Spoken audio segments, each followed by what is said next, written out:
Welcome back to the channel, everybody, and today it's the most controversial video of the 2025 Deep Dive Series. It's my number 30 ranked team. It's the Dallas Cowboys.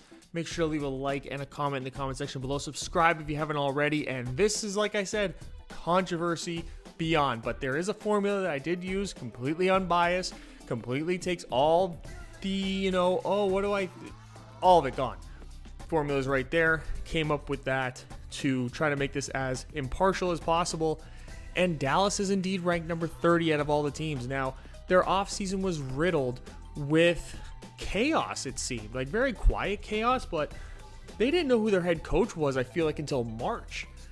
Like, they're holding out with Mike McCarthy. I feel like they were trying to maybe get Ben Johnson, maybe Deion Sanders. It just never worked out, and then they ended up settling for Brian Schottenheimer. We'll get to my thoughts on him. But this is, they got Matt Eberflus, which I think is a really good addition to that defense, but they've always kind of had a decently coached defense with some decently talented players across the board. We'll get to some of those deficiencies that they have. But this might be the year where it finally blows up in Jerry Jones's face. Just not dialing it in with any type of consistency, or there wasn't like this surety that came with Dallas's offseason. There were so many question marks. It feels like there is still so many. They've definitely gotten a little bit worse on the offensive line despite adding Tyler Booker in the first round. Losing Zach Martin is a huge thing, even though he was kind of on the downslide. They didn't really improve the linebacking group, even though they did make some free agency signings. They didn't really improve the interior defensive line. They didn't really improve the secondary at all, even though they did add Kyer Elam and Siobhan Ravel. They didn't really do in the draft what I thought they probably should have done to improve their roster. They don't have much of a running game to think of right now. They got two veterans in there who, production-wise and injury-wise, just haven't been up to snuff the last couple of seasons. Even, Javonte Williams was supposed to have that big breakout year last year under Sean Payton. Never happened. Miles Sanders was supposed to be like some king going to Carolina. I said it wasn't going to happen. He was carried by the Philadelphia offensive line that last year, and it turned out to be true, and now he's not going to an offensive line that's particularly great either, so I don't know that his production is going to be up there either. And Dak Prescott coming off another injury, really making a lot of money, but can Dak really deliver? And I think that's a huge question mark out there. I think that's the reason why they kept Brian Schottenheimer in-house to try to keep some consistency in Dak's career. And let's get to what I think of that coaching staff right now. So this is what I meant when I was talking about Brian Schottenheimer being like this last-minute guy. To me, he's the last-ranked head coach in the league. Like, he kind of has to be.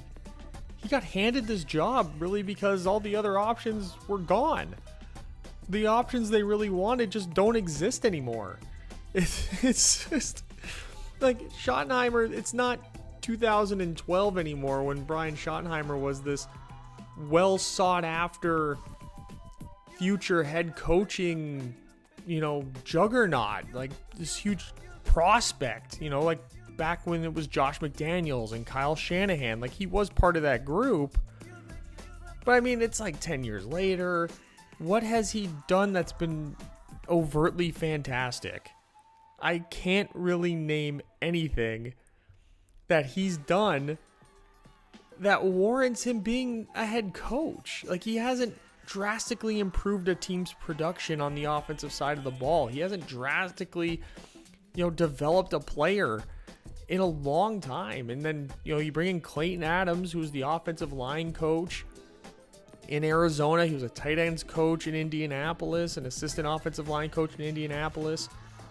He's another guy that, he gets the 28th ranked offensive coordinator role just because I feel like maybe the Arizona offensive line last year kind of overachieved. But there's, again, nothing super special about it. I don't know if you can hear the dog snoring from sleeping in the background, but that's about as exciting as a hire Schottenheimer and Adams are for this offense. Is this offensive line going to be productive now? Like, it's a huge part of what's made these Cowboys teams successful over the years is the production of this offensive line. And, Connor Riley's your offensive line coach. They got a bunch of coaches over from Minnesota. So there is that. You got Ken Dorsey there. You got, Taekwon Underwood, former player, very recently actually. He's there. I just have very heavy doubts of what this team is going to be. Steve Shimko is your quarterbacks coach. Derek Foster is your running backs coach. I'm very unconvinced with this offensive staff, and to expect Brian Schottenheimer to carry the role in 2025, again, it doesn't come across as overtly realistic to me. The one saving grace, though, is Matt Eberflus, who we touched a bit on in the intro. He's one of those guys who, almost like a Brian Flores or Patrick Graham, Romeo Crennel. I mean, probably not legendary like that, but there's just certain coaches that are better coordinators than they are head coaches. They get head coaching jobs and they're just not great at it. And then they get back to their coordinator jobs and they're right back being great. Josh McDaniels, great example of that. So I like that Eberflus has come in. He's getting back to his roots as a defensive coordinator. Doesn't have to worry about running the whole team. He's got head coaching experience at least, so that's something he can pass on hopefully to Brian Schottenheimer a little bit. Some sort of lessons of what not to do from his time in Chicago. He brought a lot of the Chicago staff with him, which I don't know if it should concern me. You got David Overstreet there, who's your defensive backs coach. Andre Curtis, who's your passing game coordinator. You got Brian King, who's your defensive line coach. J.J. Clark is just an assistant. Aaron White-Cotton is your defensive line coach to complement with Brian Bing, who's your assistant defensive line coach. So they are getting an embarrassment of riches in many cases here. Eberflus hasn't really had an opportunity to coach anyone of truly a high caliber like he's getting in Micah Parsons, for example, or an Osi Odigizua. So there are some talent here that Eberflus is going to get to work with. He hasn't in a long time. So it allows him to sort of get back to where he got his fame and his hype behind, which was in Indianapolis. So everything though about the offensive side of this staff feels very, very temporary and filler, and it trickles down again from how they handled the head coaching situation in the offseason with McCarthy to just hand it to Schottenheimer. I feel like Schottenheimer has the shortest leash out of everybody. I feel like he's a one and done head coach if there's ever been one. He's as perfect an example of what that's probably going to look like for this team just because of the situation he's being put in. He's being thrust into a situation that's pretty unfair for him. I don't think he's head coaching quality, and this overall is going to hurt the production of this team overall that otherwise has some really talented aspects to it that should be thriving a lot more than what it's going to. Taking a quick little break from the content real quick and going to the ad reads that don't exist because the channel still is itty bitty small, and that's nothing to be ashamed of, but I'd like for it to be bigger. Size does matter in some aspects of life. Just talk to your lady about that one, and I just hope that you guys can help me out. Hit the thumbs up on this video, pushes it out in the algorithms, and subscribe if you haven't already. All those things are very helpful, and it just increase the football discourse. It is the dog days of sports right now. The only thing out there is baseball. The playoffs and hockey and basketball are pretty much ending, and there's not much football content out here other than this. So I hope you guys enjoy it. Help support the channel. Let's get back to the player grades. So here's the guy. It's Dak Prescott, and he comes in as tied for 18th for me out of all the quarterbacks. Gets an 84 grade. That's coming off the injury, the big contract, the expectations, and the coaching all really plays a role in how high I feel I can grade Dak Prescott. They traded for Joe Milton, who as a passer isn't going to be some big contributor. Dak's a significantly better passer. Where Joe Milton would be able to help out is if they just got desperate and they become like this run first, almost Baltimore Ravens 2018-2019 Baltimore Ravens style offense, which I think would be extremely beneficial. You just run the ball, run some read option, and then throw the ball deep. Because Dak is coming in here, and he was not good under pressure last year. He was even kind of not even up to snuff when he was kept clean. The play action wasn't really there.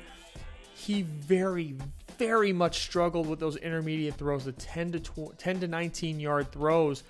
They just were not there. He had a horrific big time throw to turnover worthy play ratio, had more turnover worthy plays than big time throws. That's just not a Dak Prescott level of production.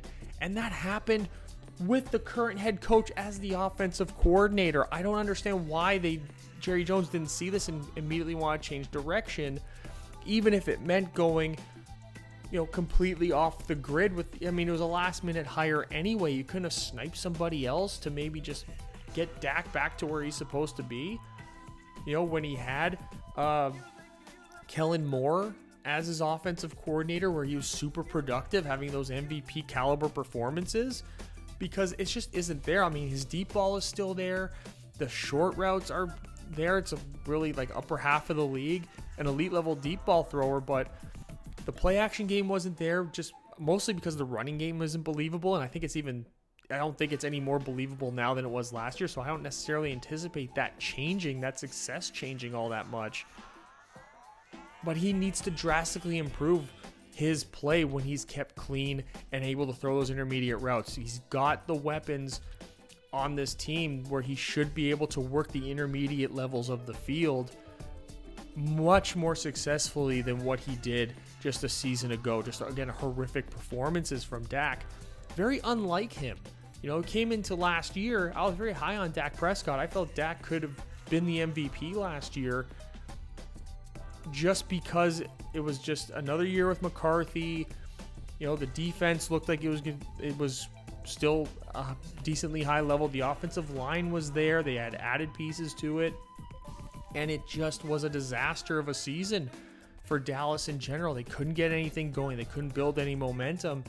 And I don't see this changing this year. I don't think Dak is being put into a great situation, even though they've done things in the offseason that are supposed to help him. It seemed like it was more of just trying to patch the hole in the side of the ship and hoping that it makes it to shore before everyone dies in the ocean type of a deal.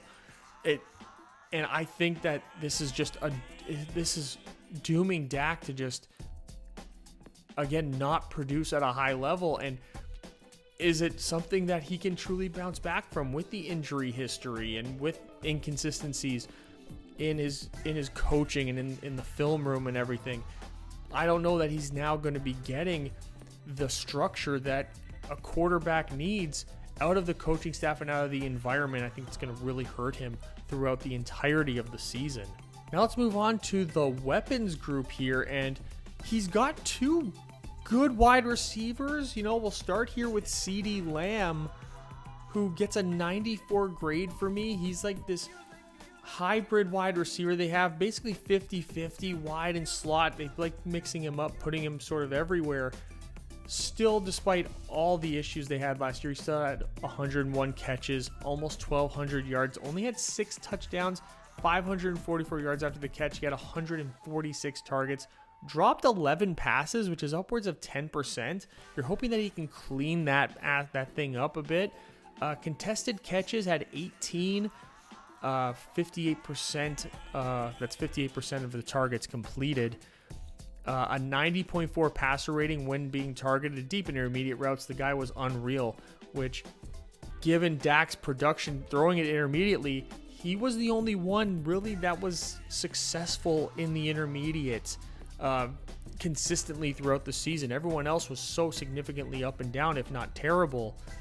The short and behind the line of scrimmage plays as well. He did very, very well in those aspects. And CD, he's got a nice mix of really everything, which is why he's such an effective receiver. And he can play in any system because he's capable of playing out wide and running great routes, beating outside corners. He's capable of beating physicality in bump coverage on the outside. He's capable of coming into the slot and using some quickness and some good route running to beat the more fundamentally sound slot cornerbacks, nickel cornerbacks that exist in the league, and getting around linebackers and targeting the perfect areas in the zones and the middle zones in between linebackers and safeties and linebackers in the intermediate levels. he really is an elite level receiver who is at risk of this year having his talents really wasted by just poor strategic outputs from week to week. They're also getting put into situations where other teams have improved specifically to go after him. You know, Philadelphia, a perfect example of that in last year. I think the New York Giants as well. They went out and made sure that they're going to have bodies to shut down CeeDee Lamb, which is why them going and getting George Pickens from Pittsburgh, I feel was essential. Now, I've had extremely negative opinions of Steelers' top wide receivers over the last 5 years, and I hate to say it, but so far I've been right about every single one of them. I am batting virtually perfect on all these Pittsburgh wide receivers. Last year, I said Deontay Johnson. I've been saying for 2 years, Deontay Johnson and George Pickens couldn't coexist. They were toxic personalities, and you had to get rid of at least one of them to hopefully calm the other one down. I felt Deontay Johnson would have yielded more in return, which is why I felt he would get traded. It would clear up more cap space as well. That's what they ended up doing, and it turned out I was right about Deontay Johnson. I was right about Chase Claypool as well before that, where Pittsburgh just finessed these teams into taking on these head cases of wide receivers, these ultra divas. Now, Pickens comes in very similar to CeeDee Lamb in terms of size and body, but the personality, maybe it's a better mix for Dallas. Maybe being a hyper egomaniac who puts in little to no effort when adversity strikes, certainly no effort in the blocking game and the running game. Maybe that's perfect for what this team is. Lots of talent getting ready to significantly underachieve. I don't know how long he lasts in Dallas. I'm pretty sure he did say that he wasn't going to sign an extension there and test out free agency, let the market decide. This has got all the potential in the world for him to completely fall off the grid.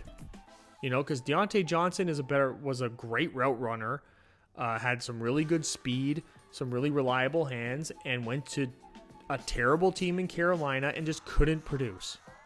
He couldn't get the ball, couldn't beat corners off the line, and it's because Pittsburgh really protected him in the style of offense that they ran. I think George Pickens, it's potentially he could fall into the exact same thing. All the evidence points to that he's going to just fall off the map again, but I think it's a good risk for Dallas to take because the risk was really low in what they gave up for him to the potential of what the award could be, because it could just click for him in a new system, in a new city, with a compliment like CeeDee Lamb opening the game up for him to be more successful. Maybe it quells the ego a little bit.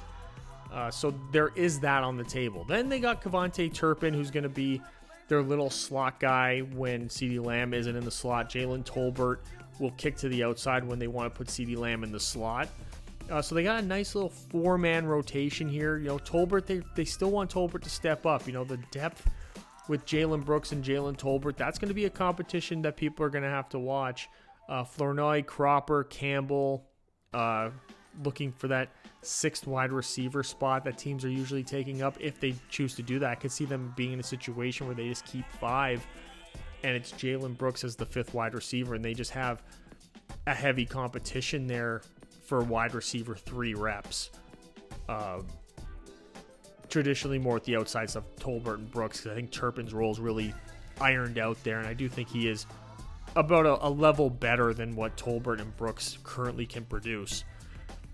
Moving on to the tight ends, Jake Ferguson is another one who I was very high on last year, and it just didn't happen for him the way you would expect. He didn't score a single touchdown last year, which for a guy coming in and trying to be like a top level receiver at the tight end position, not great. You know, the deep routes and the short routes, he just did not produce very well. You know, he was mostly used as a slot, so that could be something like an oversized, slower slot. I think he'll play a lot more inline this upcoming season, and you hope he can improve on his run blocking just to be a better contributor in that sense. But Contested catches, he was not great. He was a sure-handed receiver. He only had 2 drops, 3.3% drop rate. So it wasn't even that. It was he just wasn't getting open. He wasn't producing in the contested catch, which is something you really want your tight ends to do, especially when you get into the red zone. And the fact that he had no touchdowns, the contested catches were so poor, that was really indicative of what a poor season looks like for an otherwise talented tight end. And under 500 yards receiving, he got 81 targets. So it's a very confusing production from Jake Ferguson this past season, and you hope that it is more of an outlier. He can get back to the trajectory that I think a lot of people had for him. Me in particular, I had him as coming in. I expected him to come into this season after last year, get some production, and be projected to now be a top 5 tight end in the league. And now he's lucky if he's projected to be in the top 15, top 10. I still think he's got the talent. The production's going to have to really come through for him. Luke Shoemaker and Breven Spanford, among some other guys, are going to be creeping down his neck for some reps, for some production. They did draft Shoemaker pretty high. Granted it was a previous regime, but Jerry Jones at the end of the day is the one who runs the regime in totality, right? It's the same GM every year. So there is something to Shoemaker there. I anticipate he may get some more opportunities. Where they're really going to be lacking is the running backs out of the backfield. They went from having Tony Pollard just a couple years ago to now they don't really have a great running back to come out of the backfield that's going to help improve this offense. They don't have guys who are necessarily great at picking up blitzes. They're not just the guys that go in the flat with sure hands. They just don't have that here with Javonte Williams or with Miles Sanders or with any of the other guys that they added, whether it be in the draft or not.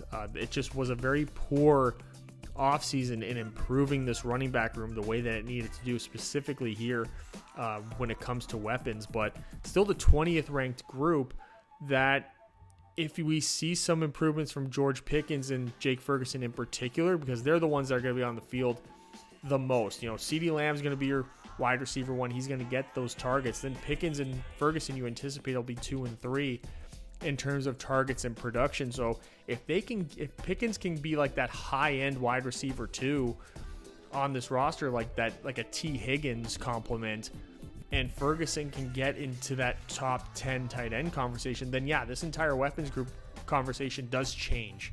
But there's just still too many question marks involved personality wise, fit wise, and potential doesn't buy the groceries, as the great Bill Parcells used to say, and that's where the issue I think is going to come into play here for this group. Now we're moving on to the offensive line, and this is exactly where my concerns are. This is the group that really used to carry this team. It was, you had, Tyron Smith, you had Travis Frederick, you had Zach Martin. All those guys are long gone now. And the replacements, Tyler Guyton last year, very, very incredibly inconsistent, we'll call it, especially in pass blocking. He gets a 69 grade, gave up 6 sacks and 26 pressures. He took 18 penalties in 439 snaps. 18 penalties, 26 pressures, 14 hurries, 6 sacks, 6 hits. That is horrific to take that many penalties. You were guaranteed to get at least a holding penalty out of Tyler Guyton every game. And that 10-yard penalty can cripple an offense's production, because you go from Dak Prescott 25-yard completion to CeeDee Lamb, 1st and 10, to now it's 3rd and 18 instead. It's crippling, and you're out of field goal range. Like, there's so many things that can go wrong with taking that many penalties, and that's just him as an individual. You look at all the other guys, they need to clean that aspect of their game up. Guyton came in, and there wasn't super high expectations. He was brought in to specifically replace Tyron Smith, Cowboys legend, Ring of Honor, the whole thing. Playing next to Tyler Smith, you anticipate should help him. Tyler Smith is now their best offensive lineman. That happened real quick for them. Tyler Smith is a good offensive lineman. I would say he's one of the better starting guards, especially consistently across the board. But is he somebody that you want carrying your offensive line? I don't know. I think Cooper Beebe last year played really well at the center position, especially in the run game, helped out with that a lot. Needs to improve as a pass blocker, but of course the changeover to the center position does make one aspect of your game a little bit lesser. They're going to have opportunities here to have a second full year at the center position after playing tackle and guard in college. And he's playing next to Tyler Booker, who, as a pass blocker, was fantastic at Alabama. Didn't give up a single sack in Alabama. So he's coming in as a really good rookie guard. How he gets attacked by defenses, because teams have had the opportunity to really pick his game apart, and they're going to target the rookie in this scenario. So how Cooper Beebe and him work together on some double teams, you anticipate Tyler Smith is going to be left most of the time singled up. Terrence Steele, as a pass blocker, again, not going to give you a whole lot. He's much better in the run game. Speaking of the run game, you get Tyler Smith, who gives you some really good production. Much better gap runner, which I think is going to benefit Miles Sanders quite a bit here. But they didn't run a lot of gap last year either. It was mostly zone blocking. So that's something that he's going to have to improve in his game, because that's the one thing that really dragged down his overall score of 80 was the zone blocking. If he can improve the zone blocking, then that's going to be a huge improvement for them. But with Javonte Williams and Miles Sanders as your go-to backs, at least probably for the first half of the season at least, rely on this offensive line to really put in the work. Now, they do have some good depth for the interior. Brock Hoffman finding his way to the bench, I wouldn't have minded had they not taken Tyler Booker, taken Omarion Hampton, and let Brock Hoffman be your starting guard, or let him and Beebe, one of them plays center, one of them plays guard, because Hoffman's actually a really good balanced player. He's one of the better depth players that an offensive line group has. I think Asim Richards can fall into that category as well. Robert Jones wasn't terrible either. So it's not like they don't have depth. They're just currently lacking like a true high upside talent. Tyler Smith at guard, that only takes you so far. You need that talent mostly to occur at tackle. I think by the end of the year, you're going to look at a really good guard group, guard pairing with Smith and Booker. It's how Guyton and Steele develop as pass blockers specifically that's going to really decide what this offensive line group and this offense is really going to look like. Because right now you're rolling out the 28th best pass blocking offensive line and 24th best run blocking offensive line. Tyler Booker is a horrific run blocker. He's going to have to really improve that. And considering what you used to have in Zach Martin, it's a significant drop-off at that guard position. So maybe, working with some of these more talented guys like Smith and Beebe and Steele, he can get to maybe be the fourth best. Let Guyton sit at that 67 grade. Maybe if he gets that grade up to a 70, this run blocking group escalates to like a top 15 in the league. So it really relies on, I think, Booker's production and the consistency of Smith, Beebe, and Steele in particular, who have been really good run blockers at the very least coming out of last season. Now we're running into the running back room, and they're the 29th ranked running back room for me. It's Miles Sanders and Javonte Williams doing a lot of the competing for a lot of the carries here. Neither one is exciting, right? They are kind of what they are. They're spitting images of one another. Miles Sanders in Carolina did next to nothing, as you can see here. Had 53 carries for 205 yards, 2 touchdowns, and a fumble. That was how great Miles Sanders was production-wise. And again, people talk about his production in Philadelphia, and I point, again, that was the offensive line, man. That offensive line can make anyone super great in Philadelphia. And it made Miles Sanders a lot of money because it made him look a lot better than what he was, and then Carolina kind of fell for it. Not as significantly as people I maybe anticipated they would, but I feel like they still drastically overpaid for him considering the production that he did not give them. He's not even going to be the guy that comes out of the backfield in the running game.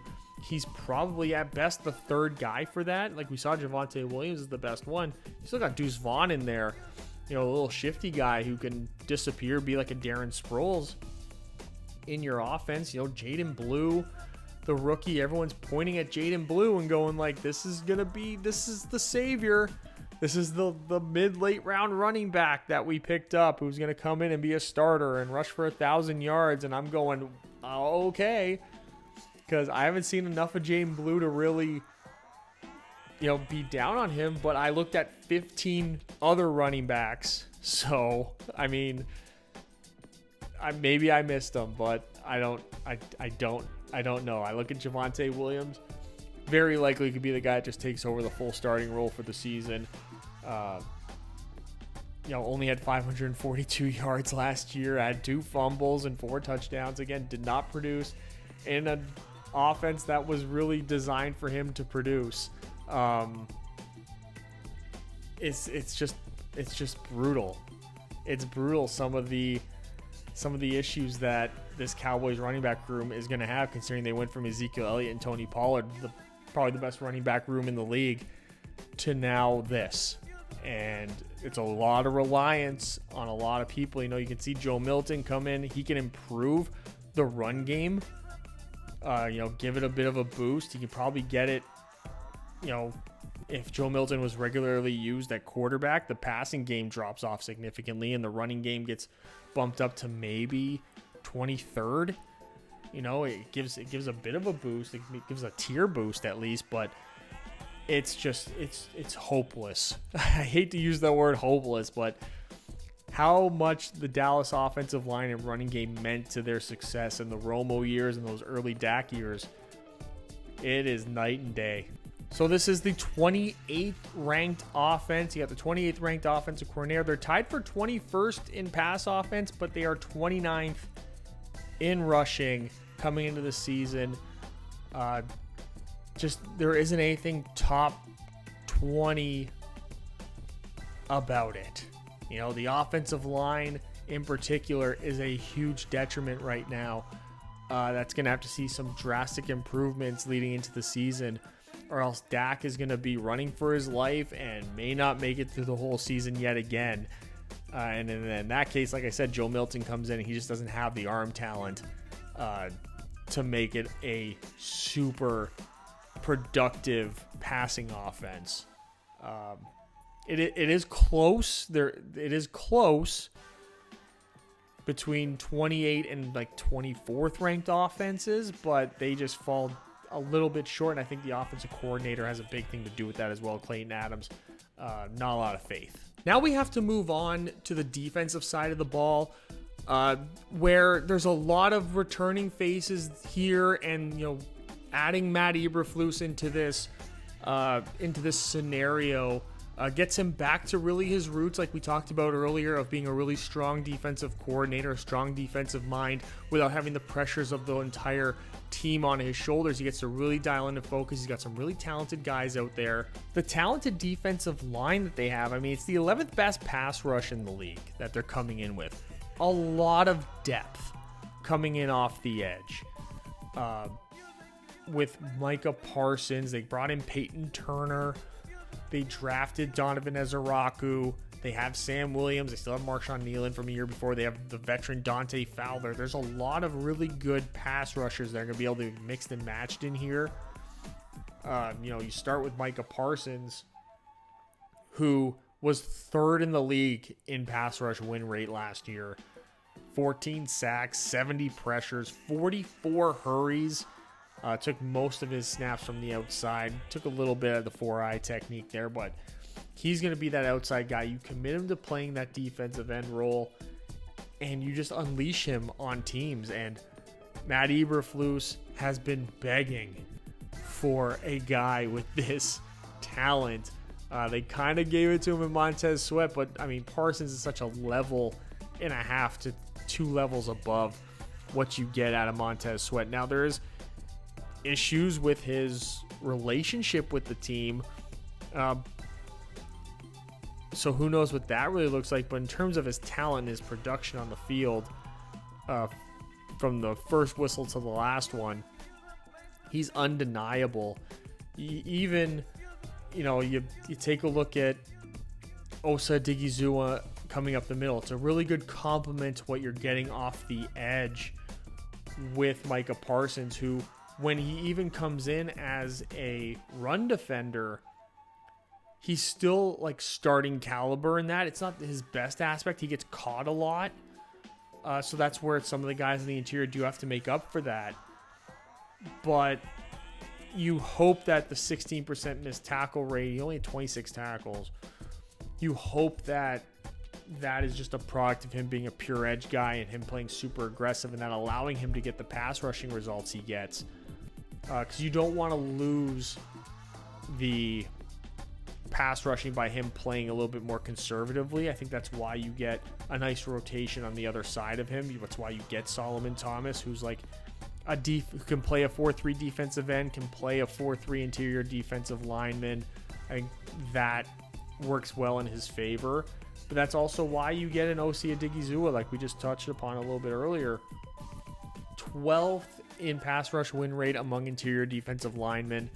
7 sacks, 60 pressures, 39 hurries, playing most of his snaps there in that B gap. He had an elite level season with elite level production.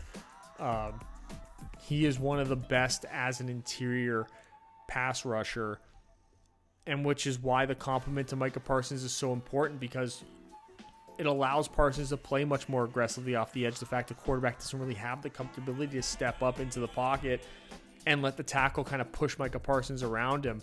The pocket collapsing up the middle there with Odighizuwa, with even Solomon Thomas, and that is going to be an invaluable asset to this team this year. One guy that's got question marks is Mazi Smith, the former first-round pick, nose tackle. He splits his time between A gaps and B gaps, but he is the nose tackle. 3 missed tackles, 7%. That's not bad. 20 stops. He had 30 tackles last year.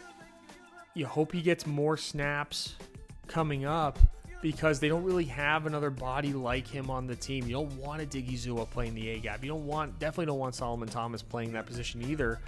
You kind of want Odighizuwa and Solomon Thomas to be playing the same role, and let Solomon Thomas be the guy that comes in and gives Odighizuwa some relief, and let Mazi Smith be like a full-time interior defensive lineman. They don't really have other guys. They didn't significantly improve on this group, and that's why they're 31st in run defense. It's a night and day production level. I think Donovan Ezeraku, by the time the season's over, will have more snaps taken than Peyton Turner. I think Peyton Turner's experience, I think his size, his body type is really going to help with him. I can see Ezeraku being more like somebody who's worked in gradually, because they do have so much veteran depth as well, like Dante Fowler and Sam Williams. You hope Sam Williams can get back to his run-stopping ability. He can be an early down defensive end for you. He needs to get his personal life sorted out as well. Marshawn Nealand, drafted, I believe, in the second round last year, so they've taken 2 edge players back-to-back years in the second round. Something's got to give. I think Ezeraku's just a better player than Nealand anyway. Coming out, Ezeraku should have been a first-round pick, at least a late first-round pick, so there is that. But when you have Micah Parsons just head and shoulders above the rest and is not necessarily known for his run defending, I think that's a huge issue. And when they don't have too much to complement them at the second level, it creates an even more dire situation. And here's the more dire situation. It's this linebacking group. And to their credit, they went out and they got Kenneth Murray They got Jack Sanborn. But what is this group? You know, DeMarvion Overshown is your best linebacker by all means. You know, they're 30th in coverage, dead last in run defense. You know, Overshown was fine in pass coverage as a linebacker, played in zone pretty well, had some big time plays, but I mean, he's by no means this blow away talent. You know, he was a very high success talent and made a lot of explosive plays. But outside of those explosive plays, he didn't really do a whole lot. And that's a huge, huge issue when he's your best linebacker. And he's got the serious injuries coming off of another serious injury. So who knows what his production's going to be coming out into this season. And if he can't get on the field, you know, he's one of your best run defenders with an 18.4% missed tackle rate. This is a bad situation for Dallas. Really, really, really bad. Like Maurice Liafu, converted safety. Can he improve? You hope so. Kenneth Murray he's just never caught on. Jack Sanborn was like a third, fourth linebacker in Chicago for a while there. Damone Clark really never stepped up. You know, Buddy Johnson is who? Like, you don't have any of these guys that can step in passing situations to have a lot of success. You know, Overshown, Murray, and Liafu, I'd be much more pleased if these were like number 2 and number 3 guys and you had like a true number 1 linebacker for these scenarios, but they just don't have it. And the fact that they took so little care to make sure they got a top level linebacking talent onto this roster says a lot. It puts a lot of pressure on Mozzie Smith and Diggy Zua in that front 4 on early downs in particular. Because granted, in pass coverage and whatnot, linebackers aren't overly important at all. They're mostly playing zone, and they're mostly there to anticipate screen passes and to shoot the gaps on screen passes and all that to blow up those plays. But other than that, they're just playing a middle zone, and it's don't miss the tackle when the guy runs by you type of a thing. Or, you know, make sure that running back and that tight end, there's communication to the third level. But in the run game, they're as important as anyone, and they don't really have a starting caliber linebacker for the run game here. You know, you anticipate Overshown and Murray probably get the most snaps out of everyone if Overshown's even healthy. And then I guess, does Liafu, is he your undersized linebacker? Does Jack Sanborn just get on the field and as a linebacker too? And you just forfeit any remotely any semblance of anything productive in the pass game, any competence as a coverage linebacker. This is a rough situation for Dallas. You know, they haven't had a great linebacking group for a long time. But when it's such a dire need, again, you know, Tyler Booker, taking nothing away from Tyler Booker, Jahad Campbell was right there. And you could have brought in Jahad Campbell and he could have been your linebacker 1, and that would have significantly improved this group. He could have done so much to improve this defense and this front 7 and their production and their ceiling of what they can project to be. I feel like they just dropped the ball. Signing Kenneth Murray and Jack Sanborn shouldn't have been the deterrent to get you away from a guy like Jahad Campbell, who was so head and shoulders above the rest in this linebacking class that they could have taken a huge swing there. And for the fact that he ended up on a division rival, it kind of makes this even worse because they're going to be seeing him now twice a year on every down pretty much. And this creates really terrible matchups for them against a lot of their divisional teams as well. So just a poorly executed offseason for this linebacking group. Moving on here to the defensive backs, and they are 18th in coverage and tied for 14th against the run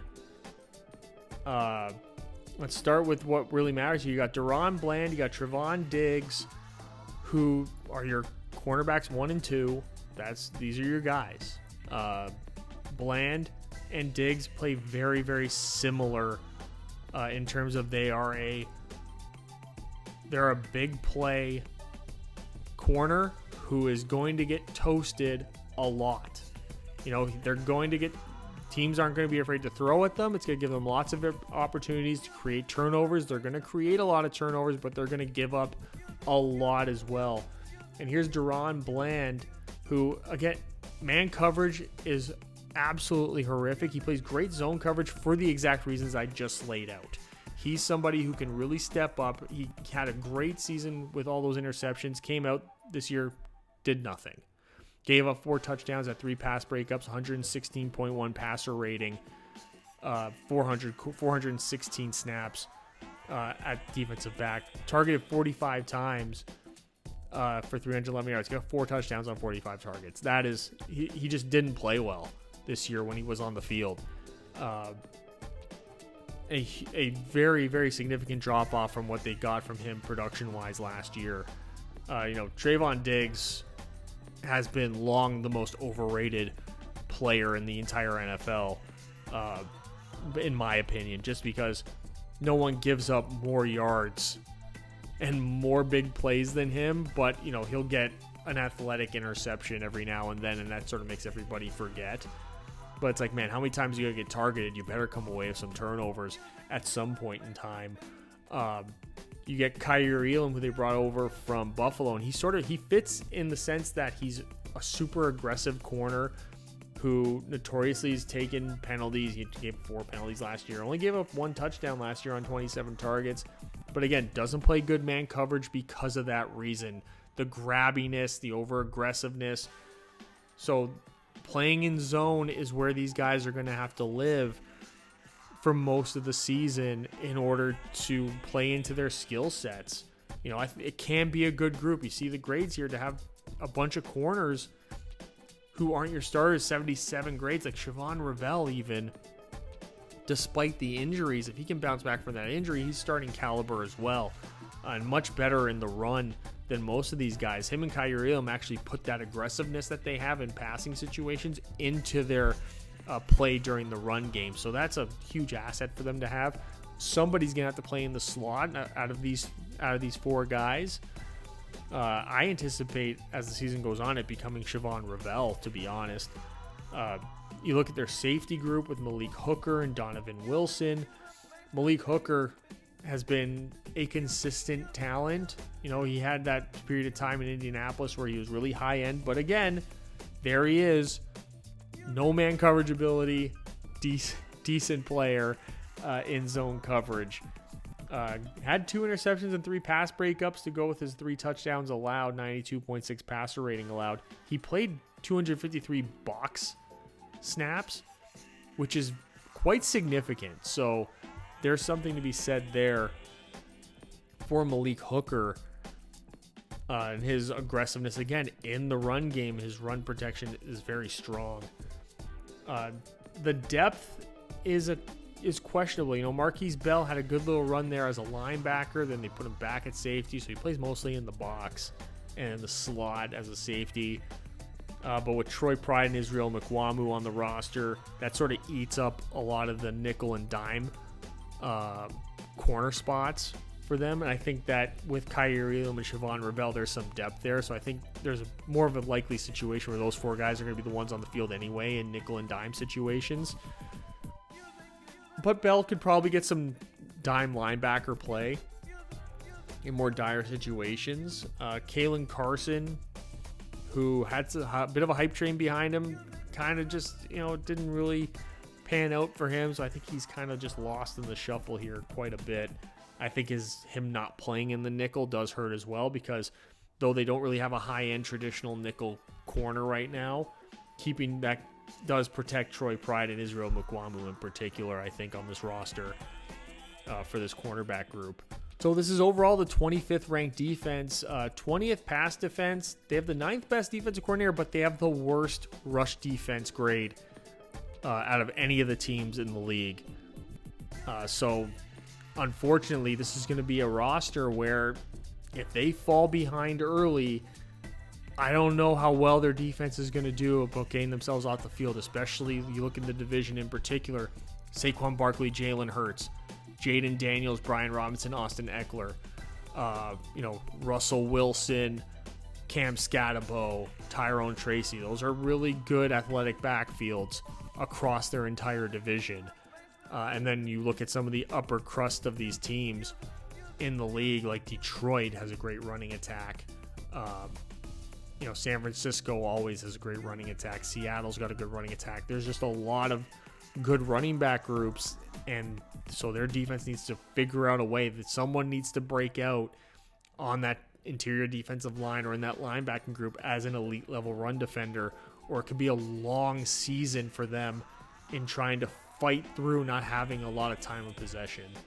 And all that plays into their schedule here. They have the 5th hardest schedule in the league, coming in with a 5.57. 7.5 wins is their over-under. And I got them under. Like I said, the teams that they're playing that I feel confident in that they could probably beat, they're playing all those teams on the road. Chicago, the Jets, Carolina, the Giants in the last week of the season, when who knows, it could be Daboll's job on the line that week. But I mean, they play Philly twice, don't match up well against them. Green Bay, Josh Jacobs, just primed to run all over this defense, especially early in the year. The Jets with Justin Fields and Breece Hall and Braylon Allen, that's a matchup nightmare. Bryce Young and Chuba Hubbard, matchup nightmare. Rico Dowdle's on that team now too, the former Cowboy. Denver threw a whole lot at their offense in the offseason with R.J. Harvey and other players. Las Vegas, Geno Smith and Ashton Genty.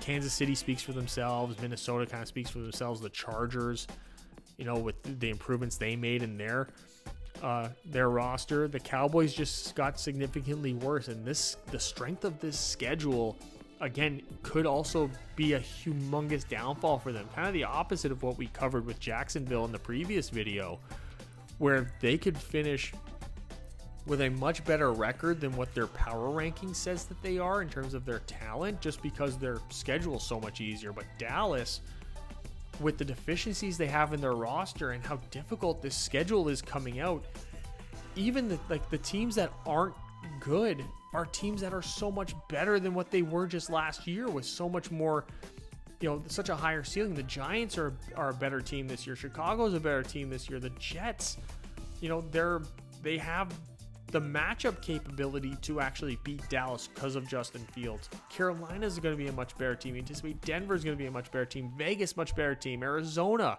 this is a gauntlet run, and with the inconsistencies they have in their coaching staff and their roster and the front office, that's what I said at the beginning. This could be the year where it all blows up in their face. This schedule is brutal. So overall, they are my 30th ranked team. The head coach dead last, 28th offense, 25th defense. It isn't working. This is the year, guys. All the people that are talking about America's team, this is the year that it's all falling apart. Controversial as it may be, this looks like it's the year. And there it is, the number 30 team in my 2025 Deep Dive series. Number 30 in the power rankings, the Dallas Cowboys. Let me know in the comment section what you guys think. I can't imagine it's going to be anything other than chaos from some of you in there, and I welcome it because I feel like I explained it pretty well as to why this seems to be the year where it finally is blowing up in Jerry Jones's big old ugly face. And I got more videos coming in this series, doing as regularly as possible, leading you guys up to the start of the season. I got the previous videos there that you guys can watch as well, and I will see you guys with the next video next time. Thank you.